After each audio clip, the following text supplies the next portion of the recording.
Training Center Cape May is the 5th largest base in the Coast Guard and the sole accession point for the entire enlisted workforce. In turn, the Coast Guard is a fundamental part, as you know, of the culture and the economy of southern New Jersey. Although Training Center Cape May is such a vital piece of shoreside infrastructure to the Coast Guard, many facilities are in urgent need of repair, and I know, again, you're very aware of this, especially the barracks.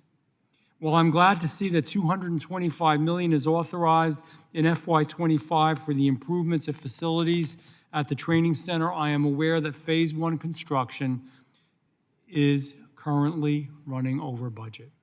I personally testified in front of the Appropriations Subcommittee on the Homeland Security and submitted a request for this project, so I want to ensure that enough funds are provided to complete this project entirely. It's an important project. Commandant Fagan, thank you for being here again. It's good to see you again, and thank you for taking the time to be here today. Could you provide an update on the progress of Phase 1 of the barracks and how much more money are we going to need over the requested budget for this project? Thank you for the question. I do not have a specific figure with me, but we'll commit to you to come back and do that. I remain committed to the investments at Cape May. You've highlighted it's critical that our enlisted workforce has access to safe and modern buildings and training facilities. I know you're aware of the broader investment plan and strategy that we have for Cape May, and welcome the opportunity to come over and share exact status of Phase 1 and then plans for the additional phases as we look to gain funding support for those critical investments in Cape May. I would appreciate that, Commandant, and if you could share that, obviously with me, but also with the entire committee. It's not only important to New Jersey or Cape May, as you know, it's important to the entire country. And with the changes, some of them good, that are occurring in the Coast Guard, with many more women coming into the Coast Guard, we want to ensure that those barracks are updated. It's essential. My team was recently up in South Jersey at a public meeting on navigation, and was navigation safety, where they met with members of the Coast Guard. And they took the opportunity to express the concerns of dozens of my constituents that were there. It represents many thousands of my constituents, tens of thousands, including fishermen, tug barge and shipping vessel operators, and recreational boat users about the navigational security issues that exist relating to the offshore wind projects. Now I'm going to change a change of tact for me. I'm not going to attack the offshore wind projects today, even though I am thoroughly, completely, totally opposed to them for many, many different reasons. But today, I want to really reference their conversations, and that the Coast Guard acknowledge that there's a risk of vessel radar interference from wind turbine towers.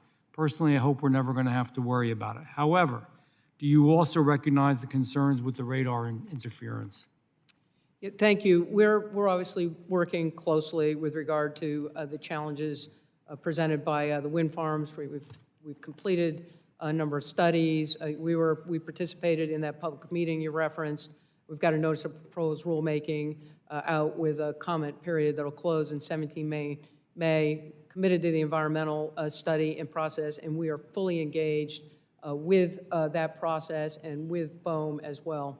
With regard to the radar issue, we participated in a National Academy of Science working group, but we have provided guidance in the form of a navigation vessel inspections. It's an advisory notice to proactively address potential risks. It includes requirements for warning signals, devices, charting uniform spaces, safety equipment.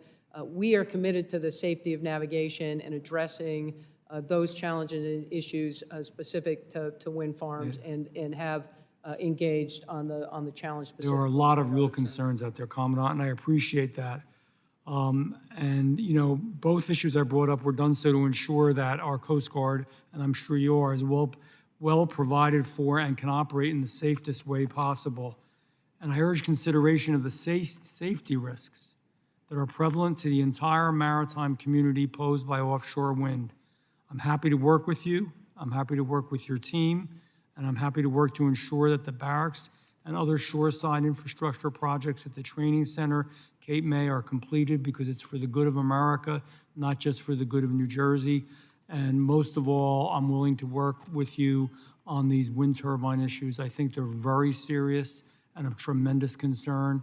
I think these projects are not well thought out, in my opinion, but I do appreciate you and the work that you do, and I always love the Coast Guard, and it's good to see you here today. Mr. Chairman, I yield back.